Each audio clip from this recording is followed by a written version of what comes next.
country, we tried tax amnesties, we tried amnesties with NIB, so they try amnesties with guns. No gunman going to give up a gun for $20,000. I tell you, what man. they could do is they could offer to buy the gun. Yeah. The TTPS could offer to buy the gun at a nominal fee. Yeah, because seems like nothing is working these days, bro. Well, I think it's the spurs of the times. We have a lot happening in this country, and everything is happening all at once. Yeah. I reached this stage where, imagine we saying on radio, we don't know what to say. Imagine that. The position is that we have leaders who don't recognize that we have a problem. Or if they recognize that we have a problem, that they're making light of the problem, they go and play golf while 5 people die over the weekend. And posting pictures and want to comment on how the West Indies, on the fact that the West Indies need better management, as if that's a big monument. I am really baffled. I mean, straight out of COVID onto the golf course to talk something about cricket. Well, that is a real, I don't know how to describe that.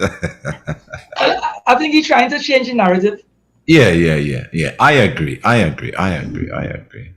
think we need to get more serious. I wouldn't say there should be a curfew. If I should say there should be a curfew or enforce a curfew, it will have to be a kind of community curfew. If we have the bacchanal going on in a certain area, maybe we could lock down the area for a while and see what happens. But somehow Jamaica just locked down certain districts. Yeah, I think that can work. The thing about it is, when you lock down these districts, you don't just lock it down.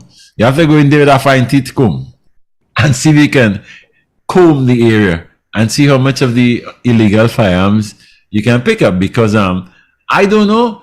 I mean, police and army, they are so well equipped to look for things like guns, metal stuff. And still, they'll lock down an area. Sometimes we hear they do a search and they come boasting on the radio or on the electronic media that one gun was found. And there are so many out there. The exercise that they conduct is such the amount of resources went into the conducting of the exercise. Yeah. It would be fine, but then again, they often say if you save one life, and you spend X amount of dollars to do that. Yeah, that's good too. It was worth our price on life. Yes. What if it is there's an arrangement? Let me just say, I'm not saying that there is an arrangement. What if it is the rumors you hear that law enforcement, and law enforcement means, national security on the whole, all the different arms of it. What if there's an arrangement in and amongst that all these legal points of entry really do exist, and that there really are corrupt people who allow things to enter?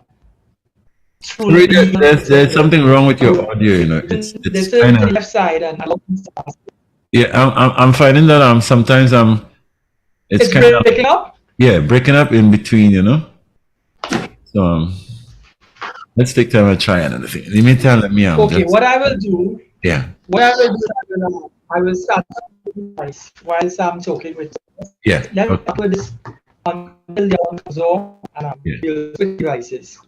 Mm-hmm. I need people to hear you. But my concern. Yeah. My concern is there's a state of despair that even law enforcement seem to have gotten to. Law enforcement seem to have been they found themselves in a position where they don't know what to do, that they did everything that the manual says to do. Yeah. Now, Farid, let's take up in right there, Farid. Farid, I always said that, okay, back in the days, to be a police officer, you had to be muscular, you had to be tall, you had to be looking that kind of way. I think the recruitment process is the same. And to deal with these times, I think you need some bright fellas. I mean, fellas who can think up or come up with ideas that can really, break the mold, so that we get a different kind of format in attacking these crimes, these violent crimes, especially where gun is concerned. I mean, our borders are very, very porous, I mean, my area alone, if I'm to go around the coastline from like Labre, like from the Point d'Or area or the Rosilac area along the coastline, and you go all the way down to Icacas, you'll find it very, very, very porous. A lot of small bays, and it can be very porous and difficult to man. So, I mean, we have a Coast Guard um, what should I call it? A Coast Guard post, if I should call it that, Yeah. down in the CJS area. And yet still, so much things happening. I remember the police and all, the Marine police had, at least at the time it was the Marine police, I don't know if they're still active as Marine, because I think Gary Griffith came in with something like that one time. I don't know if it was activated or whatever. But what I'm saying, it's difficult to understand that we cannot man. Okay. You have to- you have to take that here. Okay, nice. Good. So How are we looking now? yes, So- this is Clara, and you're better with this this device is doing a better job. So what I'm saying is that I was looking at the news some time ago where the Coast Guard vessels were down because of lack of water. You know what I said? I didn't say diesel. I didn't say anything else but water. And they were complaining that they had no water, that to use the reserve water for toilet, for laundry, for all kind of thing. You know what I mean? Yeah. What I'm saying is that how come we know that the borders are so porous? I mean, even on the East Coast, the Mayaro, Moruga, Manzanilla area, all those areas are very, very porous. I mean, the amount of inlets that we have along the coastline, it's difficult to man.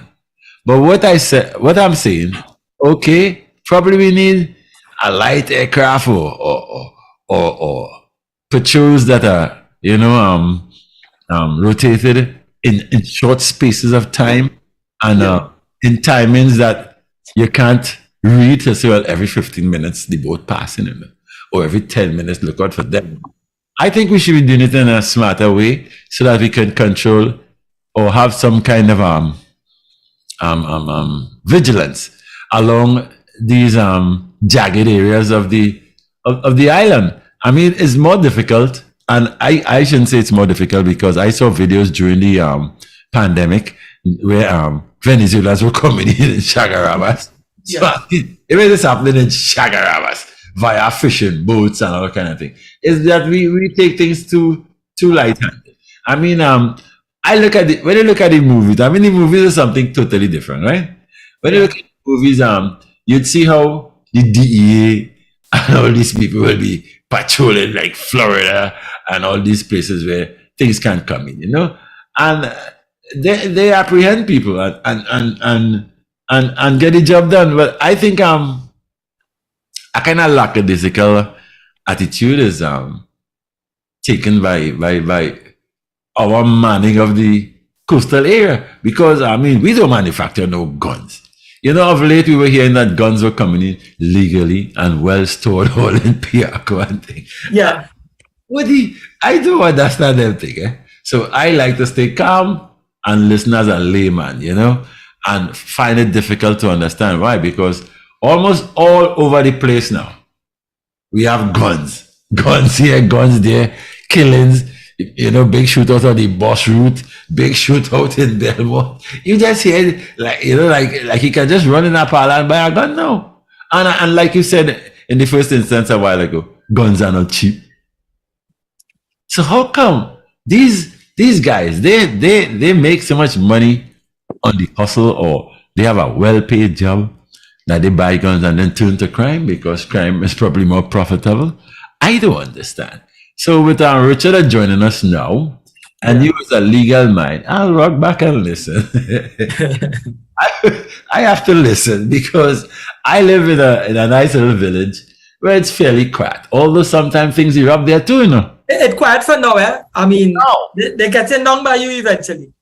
I mean, of late. It's even like water in all the porous places, and it getting down into these little cracks and crevices. Those people who would say that, I live in country, I safe. Well, I didn't say it doesn't happen because of late. I've been hearing some weird stories about my area. I mean, I say that because I'm not there during the day, I come back in the night, and I hear these things when I come in and stuff. So I'm not saying it isn't happening, but in the rural area, it's quieter than the urban areas. You have to face that fact. It's more overwhelming, if I should say, in the urban areas as compared to the rural areas. And there are lots of reasons for that. I think families, and especially our grandparents and the way they live in the rural areas, it's difficult, and the opportunities that might be offered in the rural areas are not like those in the urban areas. So you will find the urban areas like hotspots as compared to the rural areas. You'll find that children behavior and mannerisms and all that are different because of the rural areas. Because if you're really hungry in the rural areas, so you could just go and say, partner, neighbor, I could do it 2 mangoes, my bunch of fig now, I have cassava there, I could eat something, but and they might get a response. Unlike in the urban areas, you don't have that, so it can be more difficult to man in the urban areas. But what I'm saying, I think we need a new bunch of police recruits that are trained maybe by, I don't know, I wouldn't say bring foreigners to train us, like bring the Yankees or the English people to train us in law enforcement. They don't have a clue as to what happens here. I think we need some smart fellas, some really smart fellas, and educated fellas who are technically driven and all of that. That we can make some kind of inroads into this, because it's getting very bumming. I don't feel like going anywhere now. For real, I don't feel like going anywhere. You don't feel like going? I'm not going anywhere. It's only Richard going there now. Richard driving. I'm not going nowhere. I'm not leaving unless I'm going abroad. Right. It's difficult, and with the carnival coming up and things, sometimes I get very busy around carnival time because I represent that we music and we culture. That's how I put it. So I would like, what? Another thing is that Carnival in Tobago was the latest big bacchanal that brought out the police in full force. You didn't hear anything happen on those days, right? It's the same thing with Carnival in Trinidad. The police come out in full force. I'm not saying that you can have the police out in full force all the time, but there are instances when people make calls to the police, and the police are so lackadaisical in responding. Things just so. I have a friend of mine who sells feed and things, livestock feed and things.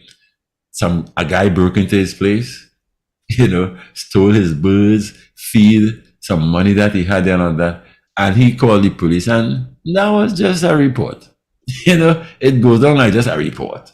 And I know other people. There's a friend of mine who died recently. His wife they run a parlor. His wife, she's there alone now. The guy he died and was buried last week. And they're breaking the place, cut the lock, all kind. Reports were made, and that's the end of this story.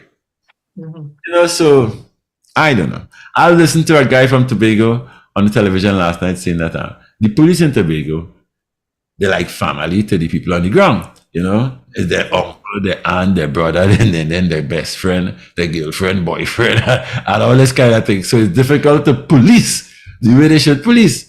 So I don't know. With all that put in a pot and stirred up and thing, I think we need a cook who has a remedy to know, you see this ingredient, so if I put this in here, that is the end of that story here. We need some smart fellas. Not just because you have muscles and you're tall and the uniform look well on you. I don't think that is the way to go anymore where recruiting is concerned. There are policemen who gave me tickets already, but it's a long time I haven't gotten a ticket. I try my best not to give the government that kind of money. But there are guys who, when you look at their handwriting, you want to go, oh my God, what is this? You look at the level, you can understand the level of the knowledge by just the way you craft a sentence. You say, well, Jesus, these are the policemen. So there's a lot of changes to be made from my point of view. And I'm just a layman. Eh? I know Richard has a law degree and you're a lawyer by profession and all that. So allow me to sit back. Richard, good afternoon, my brother. Richard, How are you, Daddy Mac? Good. How are you, Farid? Yeah. Good to see you. Good to see you. Yeah. Why, Farid and Richard, before you guys take off and I rock back and listen, tell me something. How is it so difficult to find a police commissioner? If it's that difficult to find a police commissioner, the kind of police that I would like to see, well, we haven't that in a hurry. Not now. Maybe in the next millennium. Gentlemen, the floor is yours. Richard, I want to engage you. I want to share a small little anecdote. Someone I know contacted me recently. They told me that they executed a warrant. The police executed a warrant on their premises. The warrant was in their name, and the police entered the compound, having shown the warrant to the person that I know.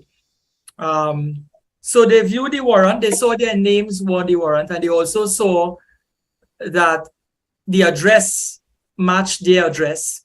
And also written on it is that they have reason to believe there's guns, or there are guns and ammunition on his compound. So we discussed that on our previous program, how you go about getting a warrant. What I could see as a short interlude is, before the police can get a warrant to present to you at your doorstep in your name and with the reason for wanting to enter, meaning they have reasonable grounds to believe, and it's written on the warrant, we have reasonable grounds to believe that Farid Ali has guns and ammunition on his compound, and and we have reason to also believe that he doesn't have a license for sale. And if he does, he could present that license, the FUL license, the firearm user's license, or the firearm user's employee certificate, and justify why it is there, if it is there. But the point I want to raise, and for the listening public, if it is there, come on, the police has a warrant and they come to your compound and the warrant is in a person's name, and the person's name is tied to that, the person's name and the compound, the address, there's synergy between it, meaning that they are the right compound. They are the compound of Farid Ali, the property of Farid Ali, the property that belongs to him. Then they can proceed to search Farid Ali's property for what they believe or they have reason to suspect is on his compound. In this case, let's say guns and ammunition. In this instance, I'm pointing out here, the individual whose name the warrant was in had tenants, Richard, and the tenants were renting to the back of his property. You know, like sometimes you have a property and you have two rooms that you add on in the back, part of the same compound. You just do a little extension and create two rooms, or you do an extension, you widen your property, you do an extension to the left or the right. So he had an extension to the back of the property, which forms part of the structure that he lives in. And then he had an extension to the right, so on the wing of the property, so to speak. Again, all falling under the same roof, but he doesn't live there, it's for tenants. Now, the issue was that he told the police officers when they were entering, while he was walking them through his premises and they were searching, they said, open that door. He said, that door leads to the tenant's compound. It's not mine. That back door that you're asking me to open is a door that exists. Once upon a time, I used it back there, but I have since closed it off and rented the facility to a tenant for extra income. And it's the same thing on the right side. They say, we don't want to hear that, you know. We have a warrant to come in this property. And they break the door down when it is he refused to open it and enter the tenant's compound. Now, the first thing the tenant, that guy contacted me, the landlord, so to speak, the owner of the property, the man whose name the warrant was in. And he told me this is what they did to my tenant's place. So he asked me, you know, whether it is legal for the police to do such a thing. And my answer to that is no, it is not legal. And let me give this small explanation, because this is just a side note to what we're going to discuss. If it is you're a landlord and you have tenants in your compound and the tenant occupies that compound exclusively from you, meaning that is their place and you don't go there, because that is the understanding. They have a tenancy arrangement, they rent, and they have what we call in law exclusive possession of that area. You as the landlord rented out to them at a rate per month or a rate, I don't know, by monthly, however the arrangement is. whatever the lease agreement is. No police officer who enters the compound to search the premises belonging to Mr. Farid Ali or whoever it is can enter that part of the premises that does not belong to Farid Ali. So I may own the property, but because I rented it out to tenants on the compound, certain areas, those areas, the warrant doesn't speak to the police entering those areas. The warrant speaks to the police entering the premises of Farid Ali or the premises of John Paul, the premises of Arthur Lewis. The warrant doesn't speak to the entering the property belonging to the tenant. And let me reason it out like this, Richard. When it is, before you get a warrant, you must go as a police officer to a justice of the peace and get and swear. You make a complaint on oath. You're complaining to the JP that I have reason to believe. A complaint upon oath. You're complaining. I have reason to believe that there are guns and ammunition at this particular compound. There's illegal weapons. There is illegal narcotics, that sort of thing. When you receive that information, let us say you have a wicked neighbor who just wants to cause confusion and he spreads a rumor. The police not supposed to act on the rumor. They're supposed to get the information, receive the complaint, even if it's a false report, and do their own investigation to ascertain, based on their own observation and investigation, whether there's probable cause and reasonable grounds to believe there is truth to what the report says. Otherwise, if they don't do that and they just go and try to get a warrant based on old talk, then they would not be doing the job properly. The entry would be unlawful. The entry must be based on an investigation that reveals to them, meaning a police investigation that gives rise to a belief in the minds of the police that there is truth to the report that they receive. So the investigation would have been conducted focusing on a particular person, in this case, Farid Ali. So when we focus on Farid Ali and believe he's up to no good, and that he has illegal narcotics on his compound or illegal firearms and so on, then we would have entered there for a defined purpose to investigate Farid Ali. We would have entered the compound not only to investigate Farid Ali, but on the basis of there's reasonable grounds to believe, based on our own research, investigation, information, that we have probable cause, meaning factually there is something there. So they may make observations that all day men profiling people who they know to be drug addicts keep entering and exiting the compound at different points. And that house is a residential house. It's a compound, in our view, to be residential in nature, but yet still we're seeing a flow of people back and forth and riffraffs. For whatever reason, they're profiling these persons. Maybe the persons are known to the police, or it may not be that. If you're dealing in illegal firearms, you may just have nobody coming on your compound. But maybe they wiretapped you and they followed your conversation, they followed your WhatsApp messaging, and they've had a solid basis for forming that opinion. Once the landlord indicates, hey, that's the tenant compound, the police have been duly informed that it doesn't belong to the landlord. So therefore, the landlord, who's the person under observation and who they form an opinion on, he is the person you're supposed to be investigating and the parts of the property that he occupies, not the tenant. So if a police enters a tenancy compound and they don't have a warrant in that person's name, or that person was not the person who will swear on oath before a JP seeking permission to get from the JP to get a warrant to enter his compound, they need to find a warrant now. They need to get another warrant in that tenant's name. Now, if they do that, if they unlawfully enter somebody's compound, it's a violation of their constitutional rights. Every citizen have a right under Section 4A of the Constitution of Trinidad and Tobago, the right of the individual to life, liberty, security of person, and enjoyment of property. So when the police enter your property without a bona fide warrant, a lawfully obtained warrant, what they're doing is they're interfering with your right to enjoyment of property and security of person. And the only time you could be deprived of that right that is prescribed in law in the Constitution of Trinidad and Tobago is by due process of law, meaning that part of due process is investigation conducted, reasonable grounds to suspect that this is happening, and then go before JP, swear on oath. The JP will have to satisfy himself that there was enough investigative material presented to him to cause in him or to cause him to approve a warrant and have a warrant prepared in order to enter the man's compound. So for the listening public, once a police officer approaches you and they say they have a warrant, they're entitled to show you the warrant.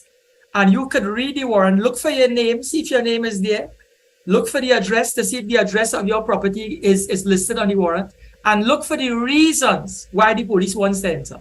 And then you have it must be stamped by a JP, a signature and a proper original stamp. Once that exists, the police, if you try to deny them, could break and enter, and they will be lawfully breaking and enter because they have a warrant that allows them to enter, and you're refusing to allow them on. So if it is you're allowing them on when you show them the warrant, that means to say they don't have to break your front door, break your window and enter because you've seen the warrant and you open the door and let them in. But when it is you say, I see what you have there, I don't care, I'm not opening it, they could break down and enter. But they cannot go in those areas that you've declared is tenant compound. Tenancy compound, you cannot enter. It's only in the name of the landlord, and the warrant must be exclusive. Only the person whose name in the warrant, you can enter the compound belonging to him. So if the man name in the warrant has a wife and children, and the property belongs to them, they can still enter because they are part of his household.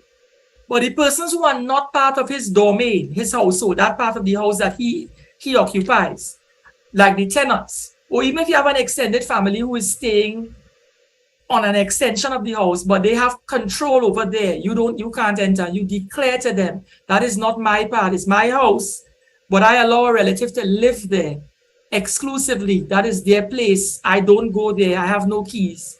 I have no permission. Even if I have keys, I have no permission to open and allow you in there. Then the police cannot go.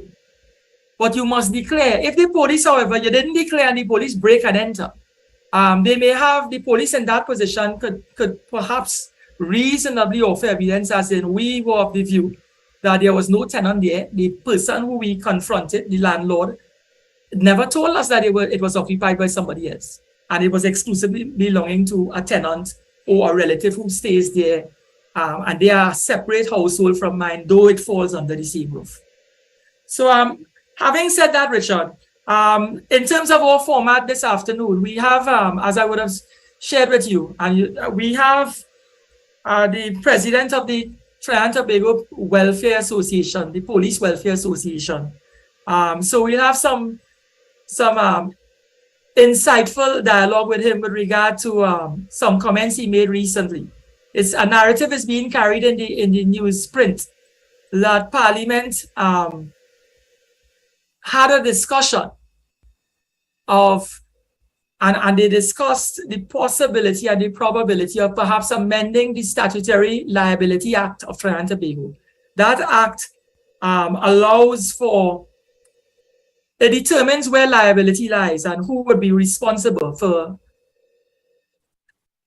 a certain course of action. And to bring it into context, when police officers wrongfully charge a man and he brings a suit before the state and the court order that this was a malicious prosecution, you plant the drugs on him, he get a bad charge, or you didn't have enough evidence, and based on weak evidence and tenuous evidence, you charge a man knowing that the evidence wasn't strong, and he had to go through the inconvenience of going before the court, and eventually the matter was ventilated before the court, and it was determined that the evidence was, grossly improper. It was not enough evidence to secure conviction. It perhaps wasn't enough evidence to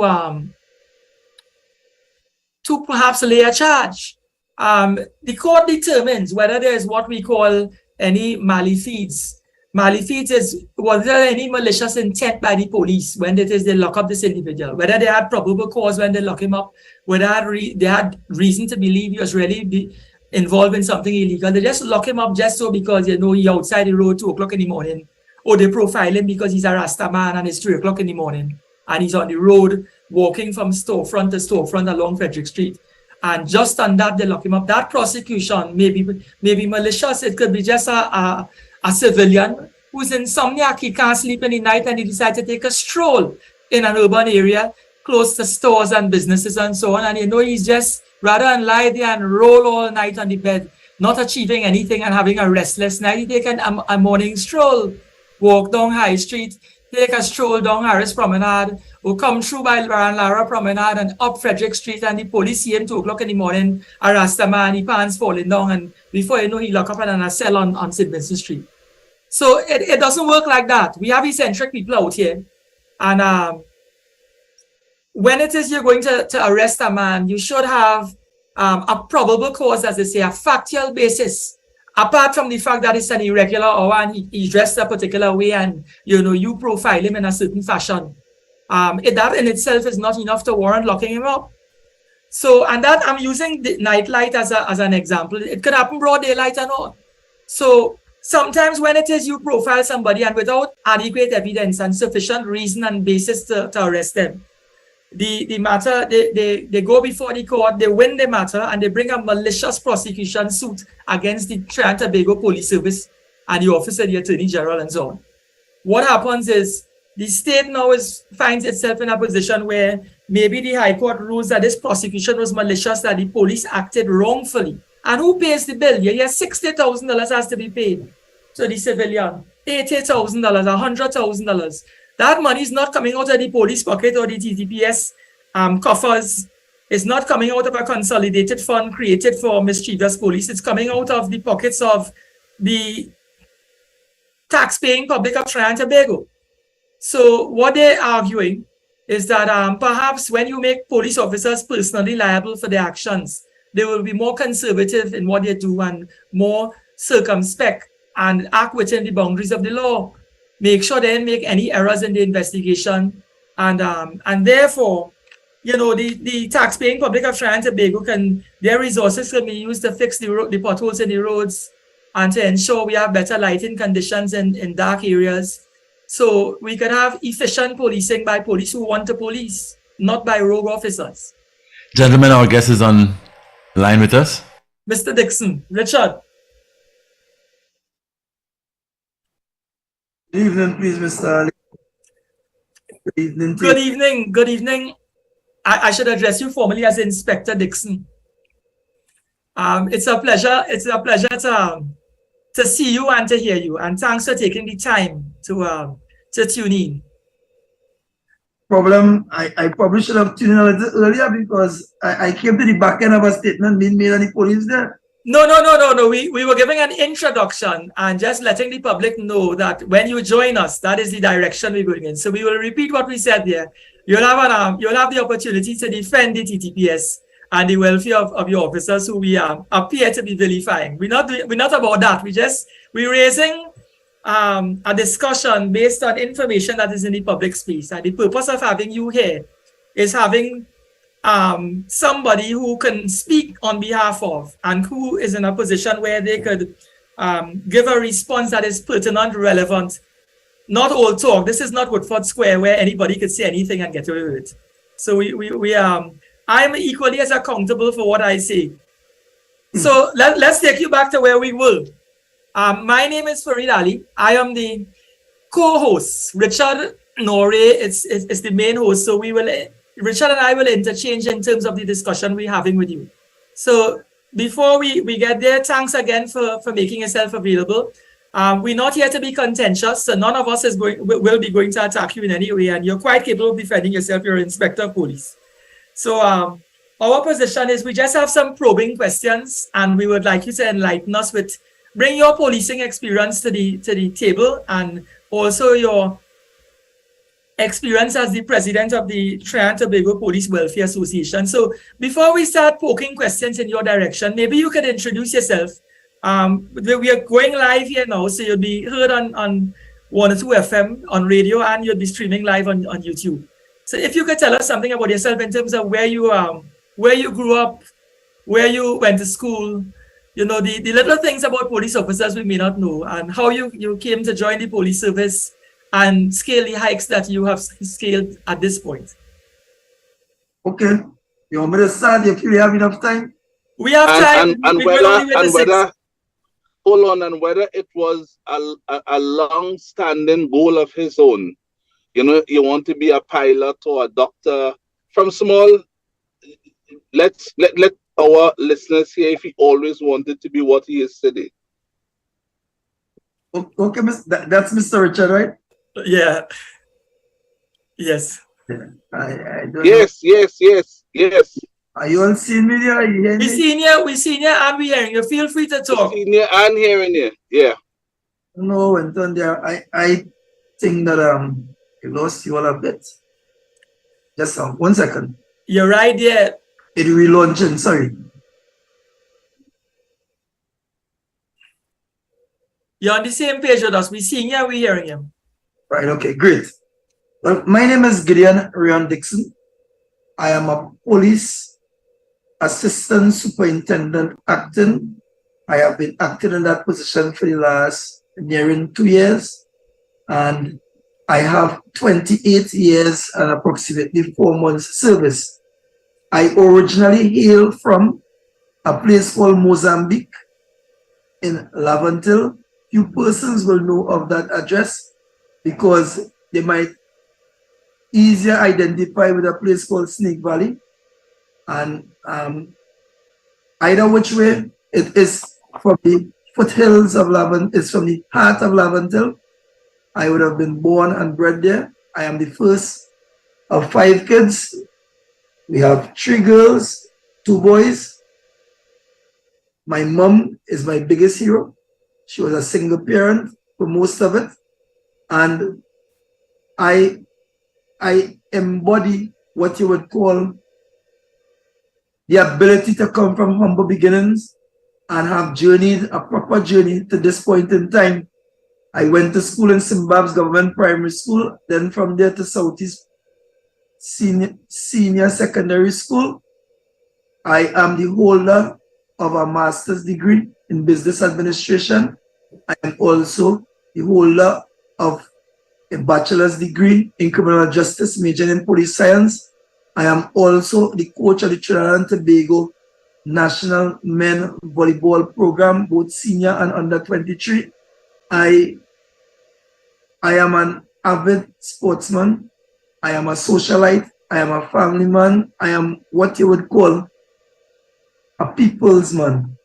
And my elevation in the organization, as I said, it was a journey over the last 28 years. I have no regrets. I think the seed would have been planted way back in primary school in Standard 5. Mr. Attlee, who is now deceased, he indicated to me that he feel I would go to either be a good police or a good judge. Because I had a kind of, I believe in fairness and I always seek justice. And my stint at the association level, I was a general member for many years. And somewhere in 2019, the early part of 2019, I was approached by a colleague to run for office at the executive level.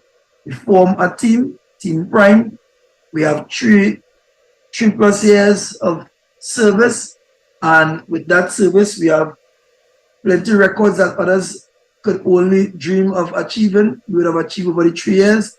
And we continue now with this new team. I would have also served at the Central Committee level in Northeastern Division, which is very close and dear to my heart.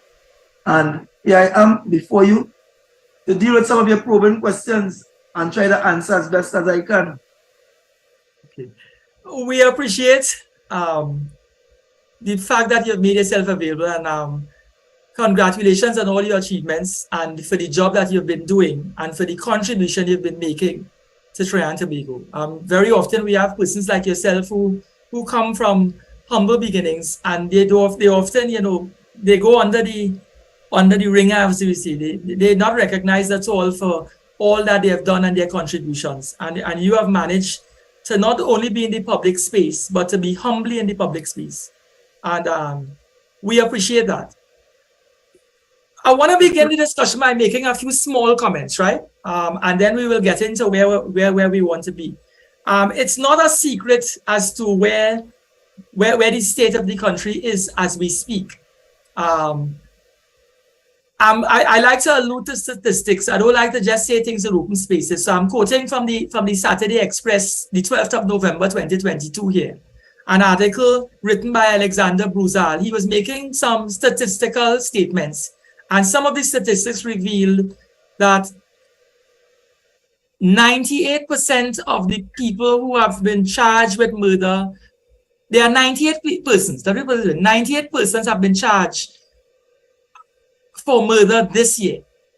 And he's saying of the 98 charged, 75 of these homicides were committed in 2022. And he's saying that this means that of the 525 murders so far this year, well, that was the 12th of November. The statistics have gone to 530. That's the last stat I've heard. So we're on 530 murders. When he wrote this article, it was 525. So he's saying that of the 525 plus murders so far this year, it is estimated that 14% resulted in charges. So if it is we were to extrapolate from that, Mr. Dixon, 525 murders, and we only have a percentage of 14% of those resulted in charges being laid. That seems to point in the direction, if it is we would take the statistic for what it is, that we don't really have a detection rate when it comes to these murders, these hundreds of murders per year, that would satisfy the public that the police is doing a good job in arresting persons who are murdering citizens.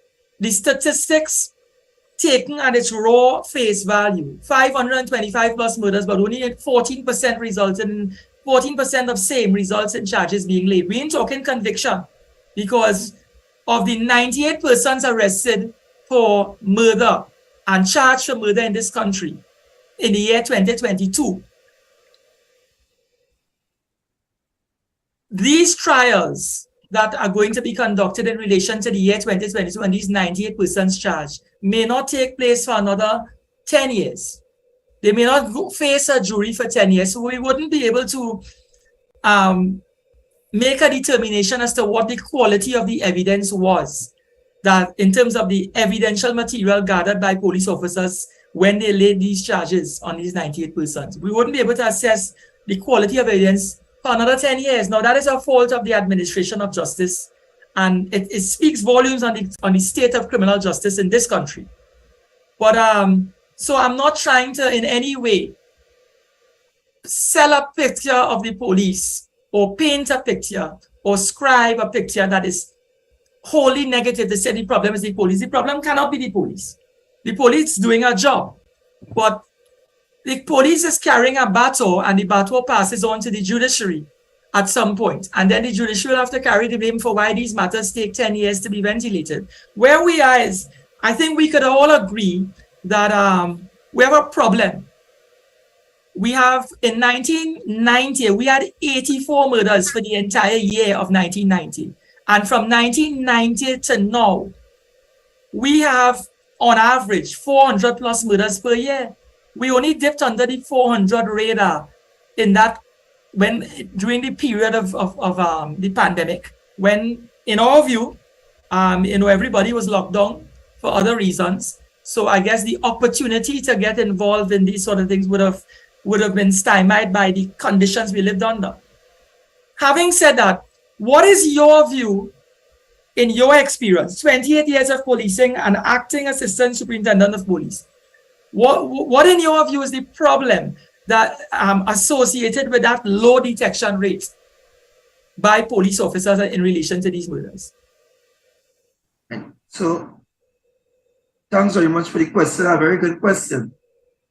The detection rate for matters of murder, you would appreciate that there is best practice as to what is outside there that we will compare against. And in best practice, there's also the best systems in terms of the support mechanism to, in fact, bring perpetrators before justice. And also there's the criminal justice system in other jurisdictions that will also show the conviction, because it's not just charges, as you said. So when the raw data presented, the 14% indicates that we are in fact working towards improving from where we are to where we need to go. We need to get this in above 25%. Issues which impact our ability to detect will range from witnesses coming forward and saying something, seeing something, and giving information. It will also be redound to our forensic evidence. It will also redound to our ability of the investigators to go the extra distance to bring persons before justice. Is a host of reasons that could have contributed to the 14%. We also, with that, we are also dependent heavily on others to do their part to bring perpetrators before justice. And in particular, I want to say we depend heavily on the members of the public. And if there is the gap as exists right now in terms of that trust, not just in the service provided by the police, but also the criminal justice system, you will see where there is reservation to bring information forward. Those things are very critical in terms of how we move it forward. And there's also the role that the media would play, because right now, as you are aware, crime is sensationalized to the point that it is crippling persons from living the normal day-to-day activity, and probably in some spheres more than others. But the reality is we need all hands on deck to be able to improve the detection rate. We, from an organization perspective, I know attempts are being made to improve the detectives that are investigating both at the station district level, even at the homicide district level. So programs are in place to improve that. We are collaborating with foreign experts in terms of enhancing that, but everything still trickles back, intertwined with our ability to get persons to come forward and give credible evidence. So are you saying that we have, or maybe a symptom of the issue might be there's a lack of trust between the civilian population and the TTPS, in the sense that the civilian population don't trust that the TTPS have the resources to protect them when they step forward to give information that may be relevant to solving a crime? Well, that is a perception and not necessarily a reality, because our witness protection program to date, no one who was enrolled in the witness protection program would have been a victim of murder or a victim of any crime. Once they would have voluntarily made themselves a participant of the program. However, there is the myth and there is the dialogue out there that there is no confidence in the police for one reason or the other. We also fully aware that the police service within the last 8 to 5 years have partnered with other stakeholders, for instance, 555 and anonymous hotlines, so persons could be able to bring forward information that we could manufacture and formulate evidence to bring perpetrators before justice.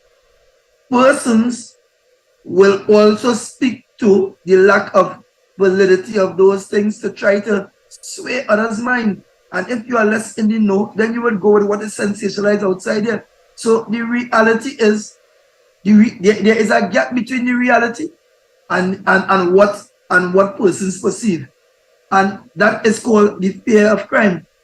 We have to address that fear of crime, and we also have to meet and treat and engage the people a lot more than probably is taking place presently.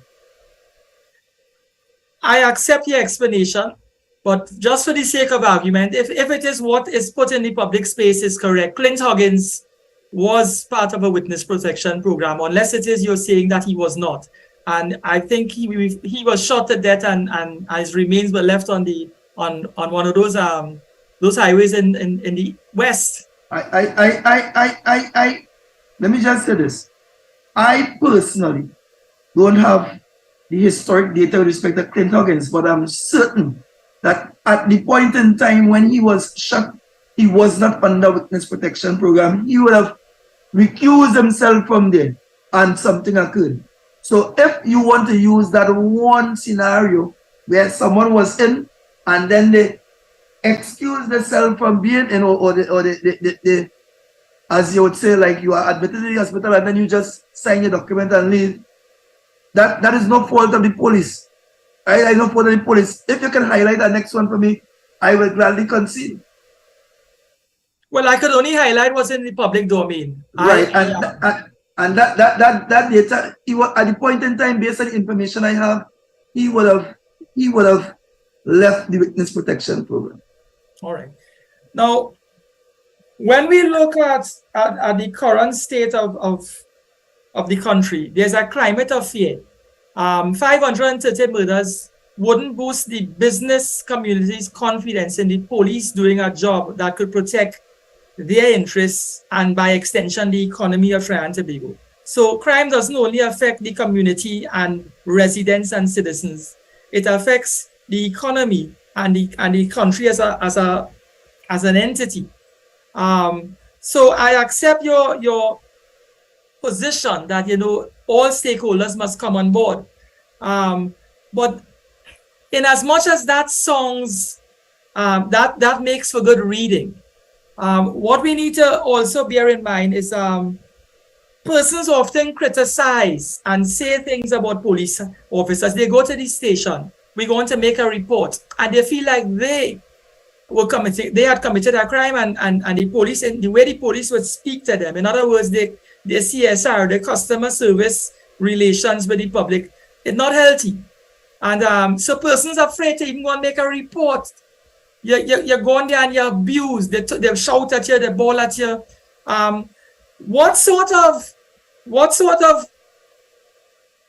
I want to use the expression, forgive the expression, what sort of on-the-job training and continuous on-the-job training exists within the service to retrain and retool officers and enlighten them that, when you're dealing with the public, you have to have a little customer relations, deal with them, speak to them in a mannerly fashion, speak to them in a tone that they will feel comfortable in talking and making the report. You don't chase them out of the station with a tone and a demeanor that is not welcoming.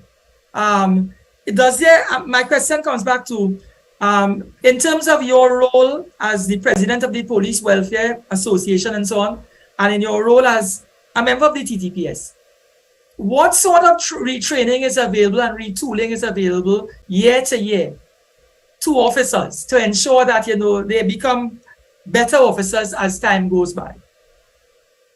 First thing first, I just want the public to appreciate that any officer puts on the uniform and are sworn officers are members of the community in which we all come from. The service will go through a training process of between 6 to 7 months of an officer who comes in as an adult, and you are expected, the service is expected to change that officer's life, and that officer would have had over 18 years from a community or a school under his belt.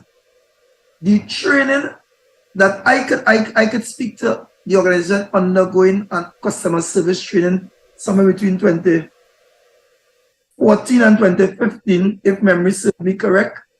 And I know that the discussions are ongoing as it relates to reintroducing the customer service training.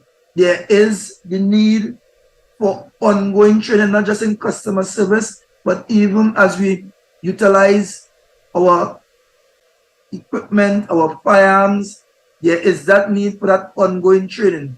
And the discussions have already started.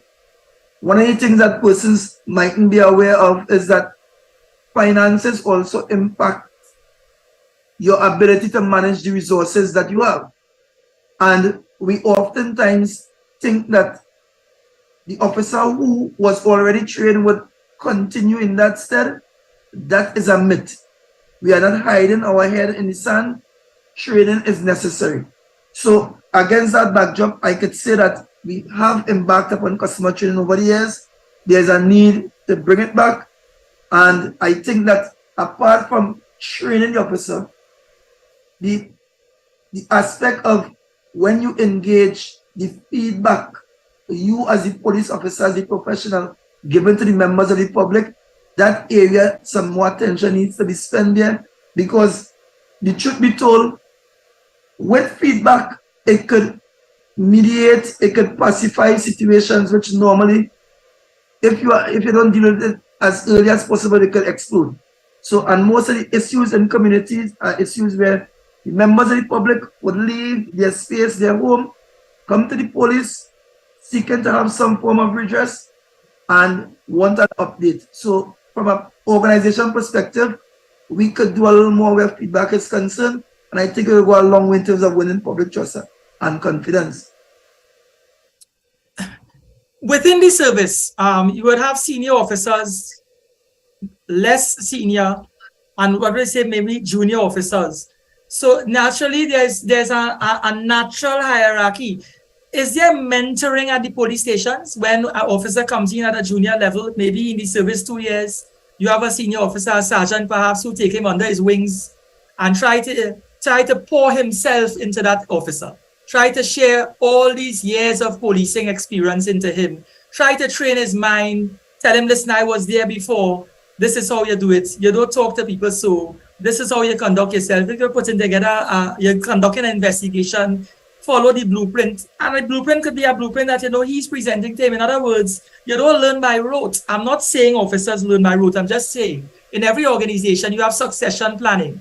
You ain't come there to live for 100 years and to work for 30 years and then leave without having shared your wisdom with people who have to come through 10 years before, after you.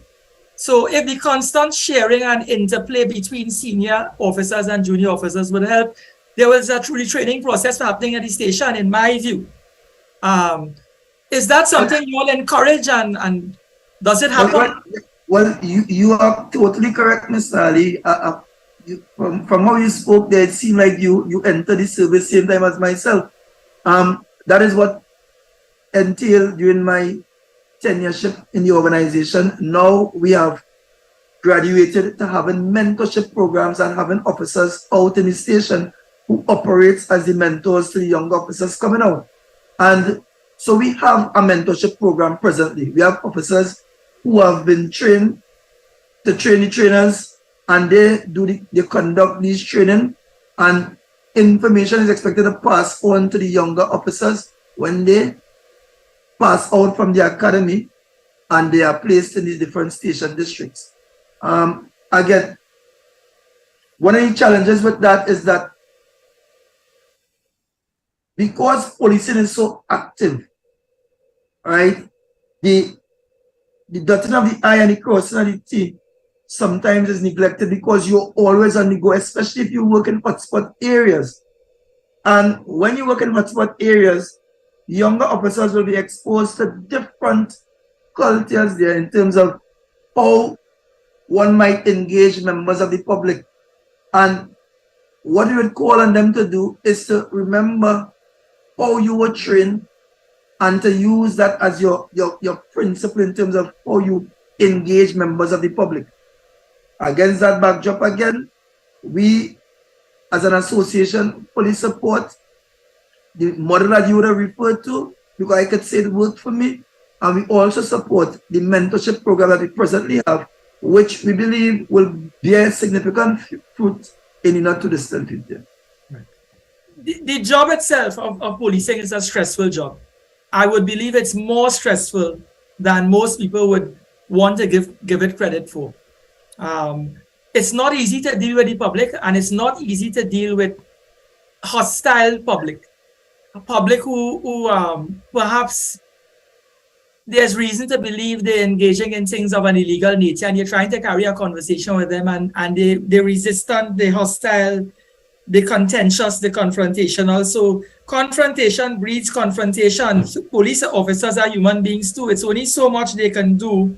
Oh, it's only so nice they can be with a tender voice to get a gentle response. And then, so when volume goes up from the public, in terms of the public start dealing with the police in a confrontational manner, sometimes human nature kicks in and the police may very well deal with the public in a confrontational manner. I mean, I'm just surmising.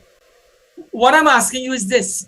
In every job, just like a teacher has mental health seminars that the teaching service encourage you to be a part of and to make yourself available to on a given occasion, do you all have mental health seminars where officers who perhaps you recognize need some retooling, some retraining, or they need to chat with someone, or maybe it doesn't have to be reactive. It could be proactive in the sense that, you know, every 3 months we do something. So you could voluntarily make yourself available, or you could be instructed that you need to attend. What sort of seminars you all have available to deal with stress management and for officers to deal with problems that they encounter on the job, or maybe problems that they're experiencing at home? Because what happens at home will affect how you perform on the job, I would imagine, like everyone else. I totally agree. Your sentiments are well received. We have what you would call a performance management appraisal system, which we would want and would have tried to utilize to identify officers who might be engaging in stressful situations, and then the supervisor will refer them to our social work unit. We have a very active social work unit presently. There existed in the past that level of reservation by officers to go to the social worker in the past, but within recent times with the new management and the style and the aggressive nature in terms of wanting to address all the issues impacting the officer on a day-to-day basis, we are seeing that those figures, which were very minuscule in the past, going for that level of intervention, have in fact changed. And you must also appreciate that within the last 2.5, nearing 3 years, our leave situation would have been one that was unlike any other industry in Trinidad and Tobago, where it was restricted, and we are going back into another restriction as we speak at this present point in time. And because of that, officers would have undergone heavy mental stress to deal with the work.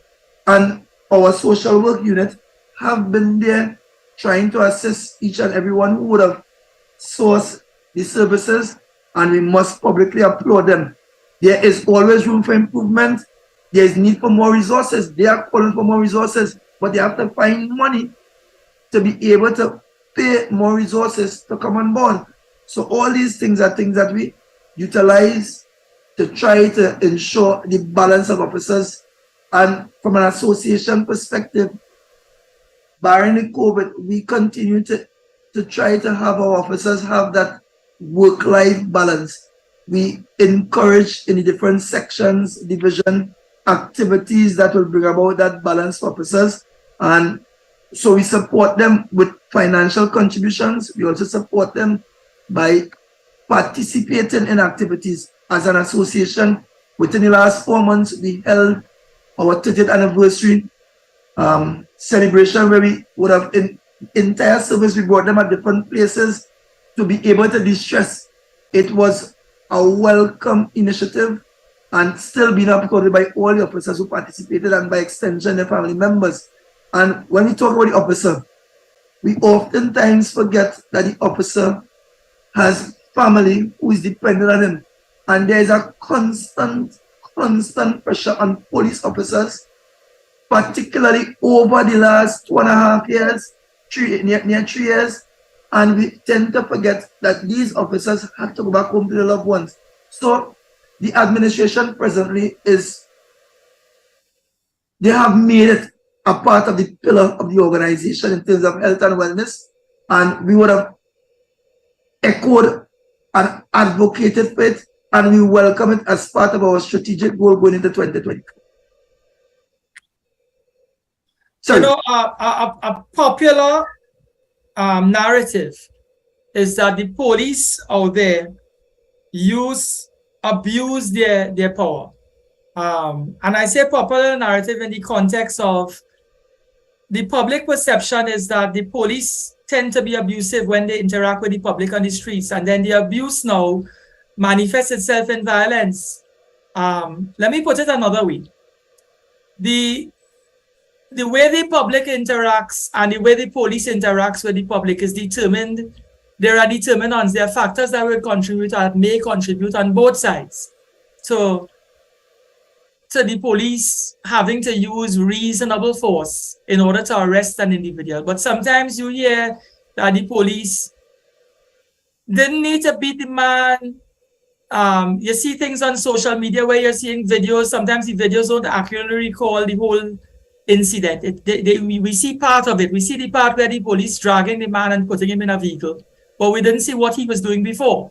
So I'm in no way being sidetracked or misled by some of the medias, that the videos that we see popping up on social media. Those things tend to be doctored at times, but it does tell a narrative all the same. The use of force, is the use of force as a staple in terms of the provisions and the chapters of it, the nuances of it. Is the use of force policy something that you revise on a year-to-year basis or sequentially in whatever form or fashion? Is it something that you all revisit from time to time, where officers are retrained as to how to deal and diffuse volatile situations and confrontational situations with the public? Or there's a standard blueprint that they're following and they live and die by that? Well, that's an excellent question. But our use of force policy would have been revisited on several occasions over the last decade, right? To the extent that what we have presently has withstand the ultimate test at the court, because it is also used for investigators when officers who might have acted outside of the policy for they to be either disciplined or brought before the court for any violation committed. So against that backdrop, our use of force policy have been working. It evolves there ever so. I cannot speak directly to the timeline by which the reviews will take place, but I know that reviews will take place based on global trend. So the policy is alive, it continues to work, and it has been working for the police at this point in time. The officers who might step out of what we would call the use of force policy, we also have our agencies who investigate once the matter is reported to them, or even if they pick it up on social media. And we also have an oversight body which also try to investigate matters once police is involved. So against that backdrop, excuse me, we are guided by that use of force policy. Right. David West, the head of the police complaints authority, in reference, and I don't want to misquote him. I'm trying to make quote his statement, but I'm trying to put it in context also, because I don't want to be vilifying him, and he's not here to defend his name. But he has been quoted as to making an inference that, the police service in itself is a gang. Thereafter he recanted his statement, but the spoken word can be taken back. The spell arrow has been sped. So my thing is this: there's a perception that police is for police. You are the president of the Police Welfare Association. You attend to persons in your position in your office. I'm not poking Mr. Gideon Dixon here. I'm just saying persons who occupy your office, you have a responsibility to defend your own. When we look at the statistics in terms of police killings over the years, and we know that some killings are justified in terms of you're defending your person as an officer in the execution of your duty. So I'm not using the word murder. I'm saying police killings. We've seen over the years that the police not afraid to pull the trigger when the time comes. But we often hear, and we have seen, 8 police officers were charged for murder in relation to that second Caledonia issue. I'm not asking you to comment on that Caledonia thing. That's before the court now. I'm merely using it as a statistic that police have been known to be charged for murder. Are you of the view that more could be done in terms of how the police intervene and confront with members of the public, even in confrontation? Because I know that use of force would mean that if it is, a former commissioner said, if more people get killed every year because more people are shooting at the police, I don't accept that arithmetic explanation at face value. I'm just saying, what can the police do, or what in your view needs to be done or can be done, if anything at all? You're free to say that nothing can, to improve that statistic, that we don't have all those amount of killings every year. Because when we have 1 year it had gotten to 55 persons, in the last 5 years, the official statistics says over 200 civilians have been shot and killed by police officers. That may seem infinitesimal in relation to a population of 1.4 million, and I can't say how many of that 1.4 involved in criminal activity, but 200 is still 200 lives. What in your view can be done or can be engaged in order to reduce that sort of record? So let me firstly say that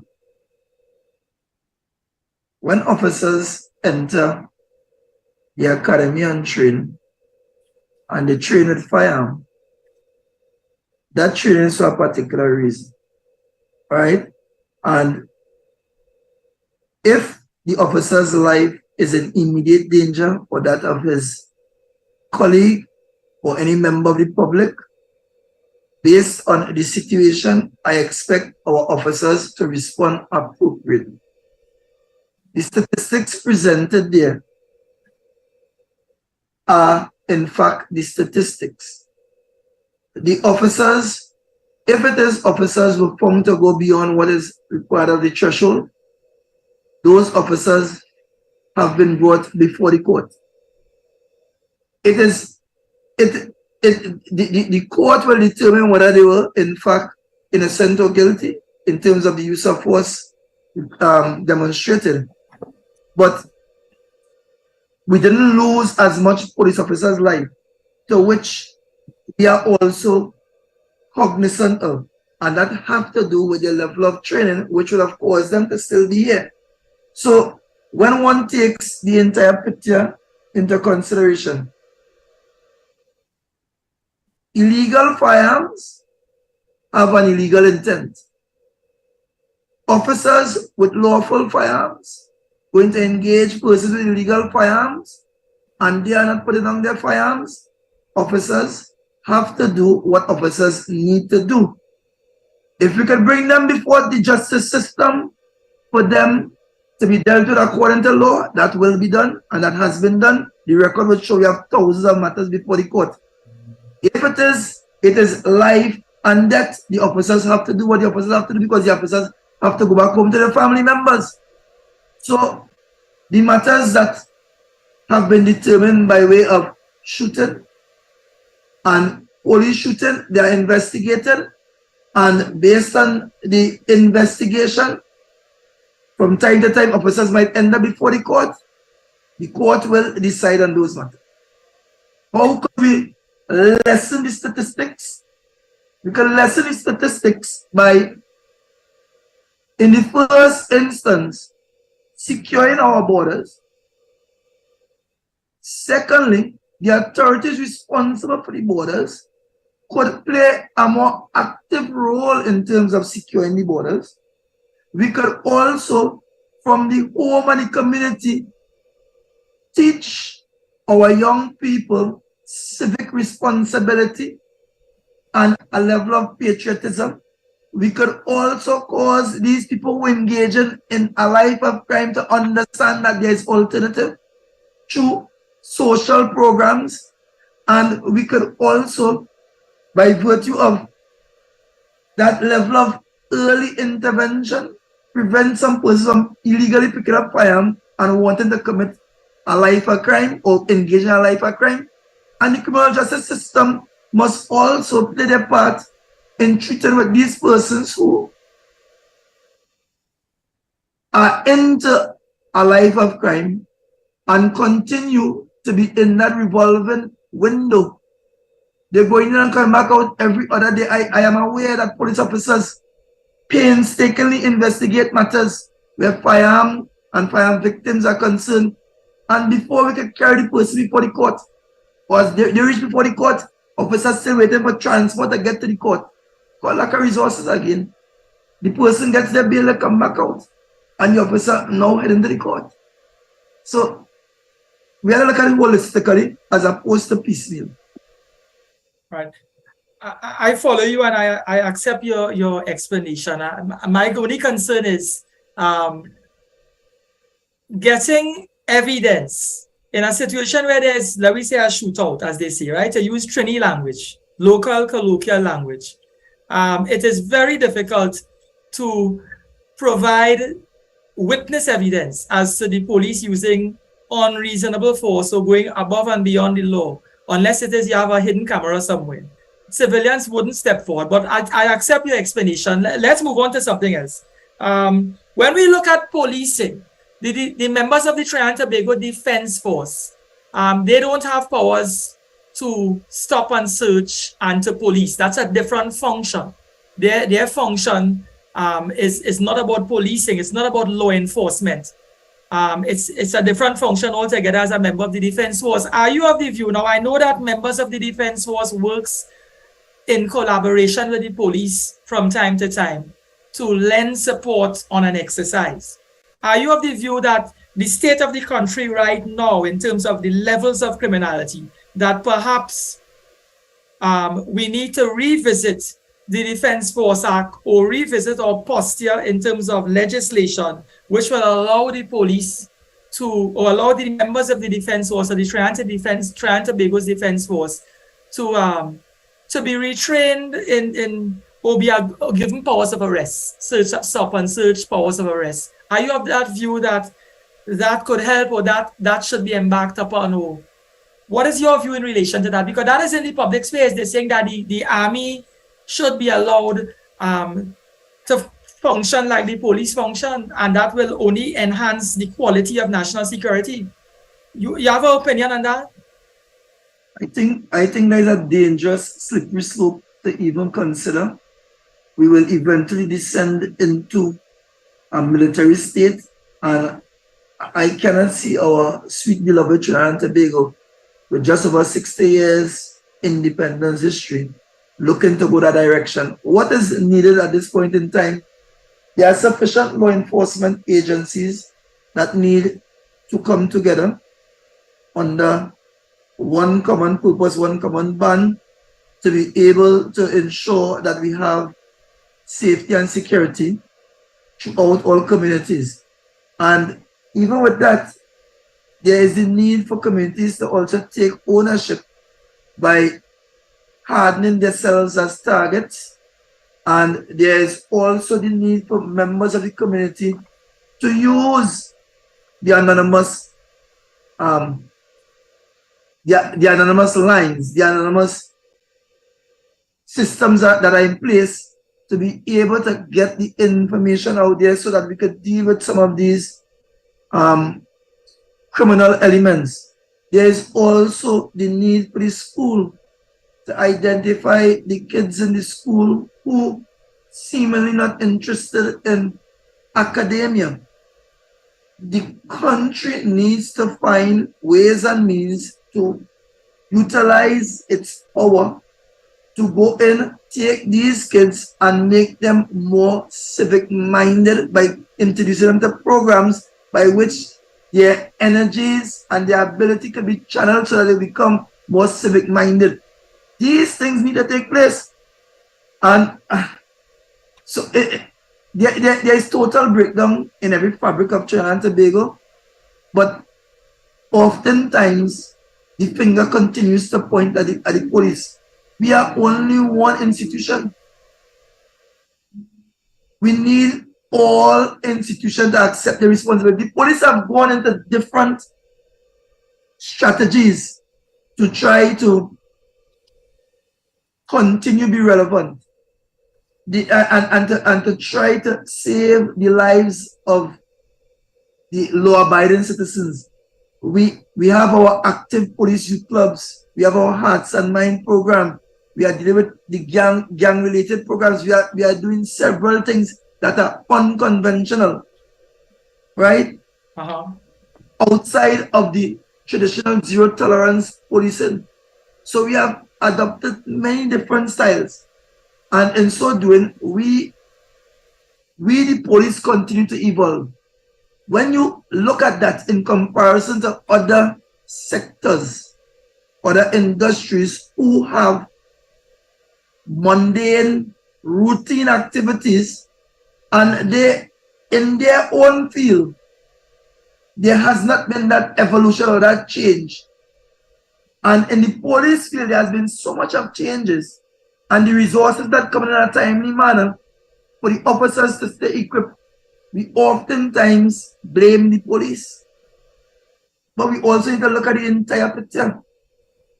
Right. You All said. Right. Let me hold on, Farid. Let me ask a couple of questions here and I'll turn it back over to you. Doing a fantastic job. First of all, you know, you hear about, you know, parents or other people should put the children into programs and so on.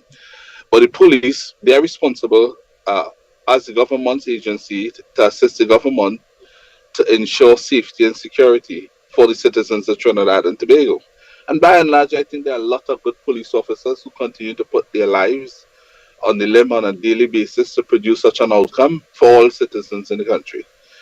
But being proactive, what has, since the police could recognize that, you know, you need to put more youngsters who are not inclined to participate in academia, since the police could recognize that, police officers, have the police attempted to go into communities too and pick up the youngsters who they ought to know in the communities, because the police officers should be policing some communities, if not all.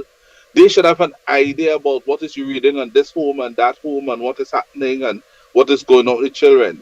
How many youngsters have the police service invited or actually escorted into the program, make it attractive and highlight to them how good it is and how it could impact their lives positively? How many persons the police officers were able to attract to that system? Excellent question, Mr. Richard. Yes, yes. Right. Excellent question. Now, the police, via our youth clubs, have in excess of 3,000 young persons aging from age 6 to age 30 at minimum. We have, as a matter of fact, I don't have to quote empirical data without having it in my hand. I would also want to say I would get that data and would have furnished you all, because our community relations department will have that already data. I am aware that just recently over the vacation there, several of these youth clubs operated, in particular the one in Enterprise. They had hundreds of kids on a daily basis attending these programs. But again, this is away from the traditional policing. And personally, I even view it as soft policing. We believe it is a part of our ability to police the community and bring about the result that is required. We also form in relationships. So in terms of the numbers per se, there are thousands of persons who could attest to being part of the Police Youth Club program. And these programs are in fact saving lives. They are saving lives on a daily basis. I am aware that the officers under those programs are making enormous sacrifice out of their own pocket. We were only just able in this negotiation here, which I don't want to speak too much of, to introduce an allowance for these officers who are spending out of their own pocket, because again, the resources are not there. But this thing goes over and beyond what the police could identify, because we can't just go in the community and pick up persons just so, because then Mr. Ali and all these attorneys now would then try to talk about human rights and police doing this and doing that. So we operate within the context that we could operate. If the school principals and they contact the police, we engage, we come in both with our community police and even from time to time with our child protection unit to do the necessary lectures and engagement that will impress upon the minds. There probably might be an opportunity because I see issues and I see solutions. There's an opportunity for us to engage with more social media presentation that could attract these younger persons to have them become a little more readily wanting to access the services provided by these youth clubs. So that is our work that we probably could engage the commissioner for them to try to do. But at this juncture, we have thousands of young persons and members of these youth clubs. I think that's really admirable. I'm happy to hear that. And I think you delivered, in my opinion, a home run to that question. Because a lot of our listeners may not have been aware of that, the amount of people, because that you all have been there. Had you all not been doing what you all are doing, notwithstanding how bad it is now, it could have been a lot worse. So I'd want to commend you all for that. The final thing I would ask is this. What would you say the impact of legal firearms, what those firearms are having on crime and criminal activities in the country today? To what extent you see legal firearms impacting, having a huge impact on crime? That is another topical question in the public space right now. Now, legal firearms, the data would show, Mr. Ali might have that data, I could probably get it from my CAPA source. We, from an organization perspective, our legal firearms are not involved in most of the criminal acts perpetrated, based on the fact that we don't have the report of persons losing their firearm or the persons utilizing the firearm to commit a criminal offense and it was discovered through investigation. The greater percentage of the crimes perpetrated presently in terms of homicide, we realize that firearms are used and most times are illegal firearms. And the truth be told, whereas before illegal firearms represented homemade shotguns and stuff, now you are seeing firearms that are high-powered weapons. You are seeing firearms that are automatic. You are seeing firearms with some large caliber of rounds. These things are of grave, grave concern to us from a policing perspective. And our officers have been putting our lives on the line against deadly force. Where these things coming from, where they're passing, also of concern to us.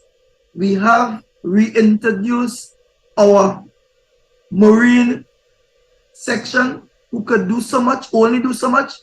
We are aware that 2 new vessels was given to the Coast Guard. They are calling them to do a lot more. We have to secure our borders. We are calling the customs to do their part. Check every container. The police can only do so much with the limited resources that we have. Just for the way of statistics, what is recently carried in the newsprint is that 108 legal firearms were involved in criminal activity. And Farid, I want to thank the gentleman again for the answer. Yeah, very good. Thanks. Mr. Dixon, just for the state of statistics, from what is being carried in the editorial, 108 legal firearms have been used and have been involved in criminal activity. That's the narrative carried by the Commissioner of Police and carried by the Minister of National Security. But we're moving on from there. I appreciate what you've been saying to us so far. I want to bring some information. I want to bring this into the discussion. This is where we were when you joined us. So I'm bringing you back in a position where you could respond. I want to quote here from the newsprint because I don't want to misquote the minister, or in this case, the Attorney General. Carried in the Trinidad Express, Saturday, the 12th of November, 2022. I'm quoting here. Last Tuesday, Attorney General Regimal Du Amor, in answering a question in the Senate, stated the government was considering whether to make police officers personally liable for payment of damages in malicious prosecution cases. It went on to say, he said his ministry has been in ongoing consultations with the TTPS and the Ministry of National Security on the issue of errant police officers being held personally liable for damages in malicious prosecution cases. And that at a March 3rd meeting with the Attorney General's Ministry, the Police Complaints Authority, and the TTPS, a concern was shared by all persons in attendance that police officers should be given some burden of paying awards of damages from which they were currently insulated under the Act. The Act they're referring to is the Statutory Liability Act. The provisions of that Act insulates officers. It protects them from having to pay out of their pocket for acts they may have done or errant actions whilst in the performance of their duty. So in other words, what the Reginald Amor, the Attorney General, is saying, that officers should be held, they should have to pay from their own money. They shouldn't be taking taxpayers' dollars. The taxpaying public's money shouldn't be utilized to cushion the wrongdoing perpetrated by police in the commission of their duty. Before you respond, I wonder, the PCA throw their voice into this. It's not just Reginald Amor, the Attorney General. The PCA came into the discussion, and they said the concern shared, and I'm quoting here, Sunday the 13th of November 2022, the Trinidad Newsday. The concern shared by everyone, and I quote, in attendance, was the police officers should be given some burden of paying awards of damages for which they are currently insulated under the Act. So even the PCA is lending its voice to the call for, saying you all, because you are a member of the TTPS, to bear that burden from your pocket. Now, they're not saying that the officers will pay the billing, whatever damages the High Court orders that be paid as a born out of malicious prosecution. And malicious prosecution, for the public listening out there, it's a situation simply where the officers acted outside of the ambit of the law. They acted in an abusive manner that is unfair to the public, and it was proven in court by way of legal submissions and arguments and litigation that the officers acted in a malicious manner towards a citizen, and therefore the court has now ordered that citizen be compensated financially and what we call in law damages for the wrongdoing to best redress the wrong committed by the officer. But the person who is paying that money is the general public taxpayers' dollars, not the police who draw in salary. So when he's out there running slipshod in the eyes of the public and doing wrong things, is the public have to pay, not the police. What is your view in relation to that? My view, simply put, do not use the police as a soft target. Legislate for all. All that falls under the protection of the State Liability Proceedings Act, Chapter 802, legislate for all. Because the history and the data would show that ministers, our doctors, our police officers, members of the public who work in public, they and the intent wasn't to but you cannot. Let's take the, a matter of fact, I think the Prime Minister did a sufficient job of responding to this. I don't even want to go back into it because it is a dangerous slippery slope to want to go down that road with respect to the police, because we are the law enforcers. And if it is you want to create a situation where the police officer would want a second guess operating because he's studying the course that comes out of his pocket. Then it tantamounts to putting his hands behind his back with a handcuff and operating. This country cannot withstand something like that. So I think good sense will always prevail. If we are legislating, let us legislate for all so that we won't seem like a soft target, because all of us have the level of protection provided by the state as civil servants. But I appreciate that response. You know, my position is, it's a nice defensive position to take. It doesn't prevent you from agreeing, right? So if it is that it applies to all, you are supporting holding officers personally responsible. Once it is the law, we support the law. Do not single out the police as targets when there is a law to protect police officers. We have just spoken a lot in terms of police officers engaging members of the criminal public. We have spoken to over 200 persons who have been fatally shot. Right. No. It could have been the other way around. Then the public, which exists right now, would have been in even greater fear to coexist. We have to be careful in terms of what we're trying to achieve. Right. Well, I appreciate the answer. I am not fighting you on that. I'm not saying that the law should be the provision of the legislation, and the provision is section 38(1) of the State Liability and Proceedings Act, chapter 802. I am all for an amendment if it includes all persons who have done wrong in the execution of their function and a tort in action is brought against the state. Then all persons, including the police, should be held liable. You can't victimize the police. You can't seem to be victimizing the police or targeting the police. The state shouldn't be doing that. But in all fairness, I believe it's a legitimate discussion to have. It's not a discussion that is out of order.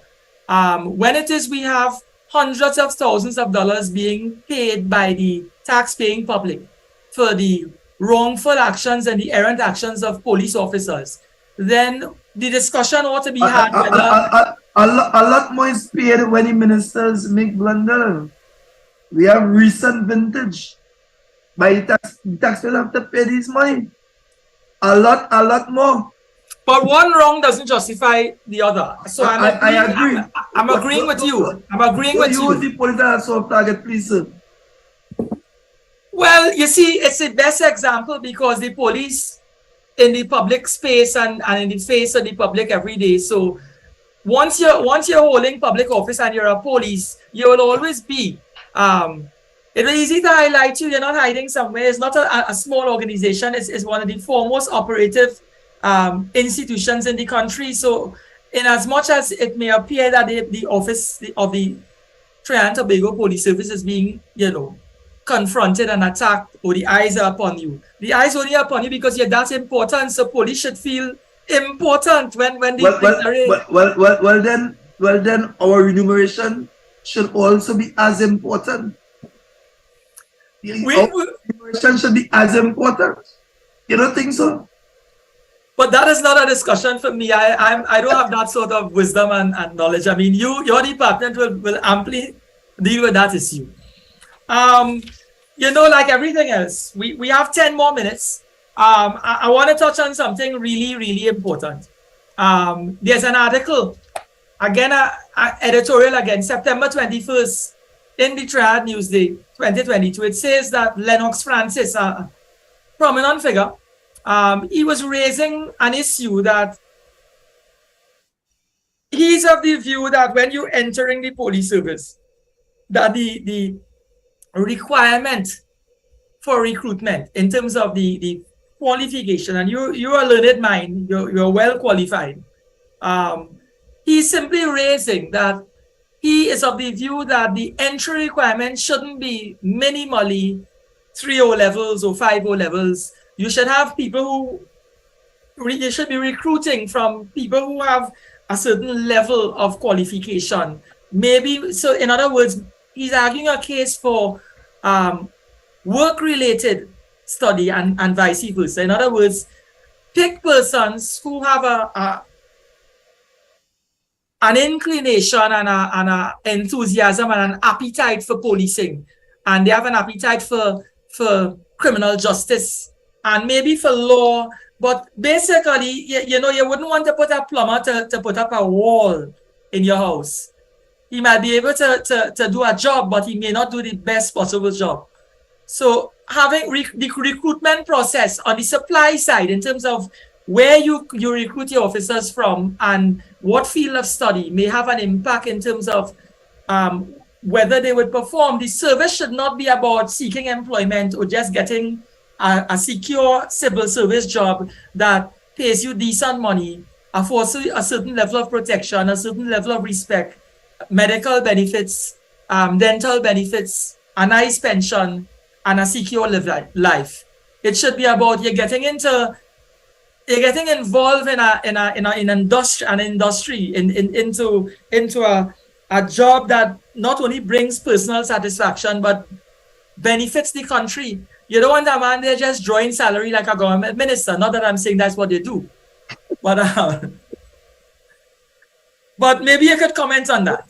Mr. Ali, let me see if I can swiftly comment on that with the limited time that we've been in.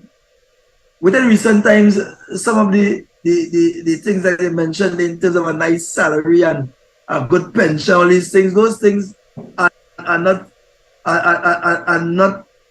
coming the way of the police, to be quite honest.